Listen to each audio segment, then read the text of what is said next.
உங்களுடைய வாழ்க்கையில் எத்தனை போராட்டம் வரட்டும், நெருக்கங்கள் வரட்டும், உபத்திரவங்கள் வரட்டும், சாத்தான் உங்களை அசைத்து விடலாம் என்று பலவிதமான உபத்திரவத்தை கொண்டு வரட்டும், நீங்கள் என்ன சொல்லணும்? நான் அசைக்கப்படுவதில்லை. சாத்தானே, நீ என்னை அசைத்து விட முடியாது. எத்தனை போராட்டத்தை கொண்டு வா, எத்தனை நெருக்கங்களை கொண்டு வா, எத்தனை உபத்திரவத்தை கொண்டு வா, என்னை அசைக்க முடியாது. ஏனென்றால் கர்த்தர் என் கண்மலை, கர்த்தர் என் கோட்டை, நான் அவரோடு கூட இருக்கிறேன், நீ என்னை அசைக்க முடியாது. அப்படி சொல்லணும்.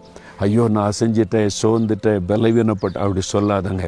எழும்பு, தைரியமாக திடங்கொண்டு சொல்லுங்கள். எந்த பிரச்சனையானாலும் தைரியமாக சந்திப்பேன், நான் அசைக்கப்படுவதில்லை, என்ன கர்த்தர் என் கோட்டையாக இருக்கிறார். சொல்கிறீங்களா?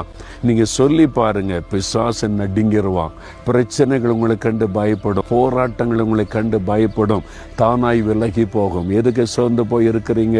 கர்த்தர் கூட இருக்கிறார். தைரியமாக சொல்லுங்கள். கர்த்தர் என் கண்மலையும் கோட்டையும் என கருணமாயிருக்கிறவர், நான் அசைக்கப்படுவதில்லை. ஆண்டவரே, இந்த மகன் இந்த மகள் விசுவாசத்தோடு இந்த வார்த்தை சொல்லுகிறபடியினால் எந்த பிரச்சனையும் உடைய பிள்ளைகள் அசைப்பதில்லை, நான் அசைக்கப்படுவதில்லை. சாத்தானை அசைக்க முடியாது. எனக்கு பலன் கொடுக்கிற தேவனுக்கு ஸ்தோத்திரம், ஸ்தோத்திரம். இயேசுவின் நாமத்தில்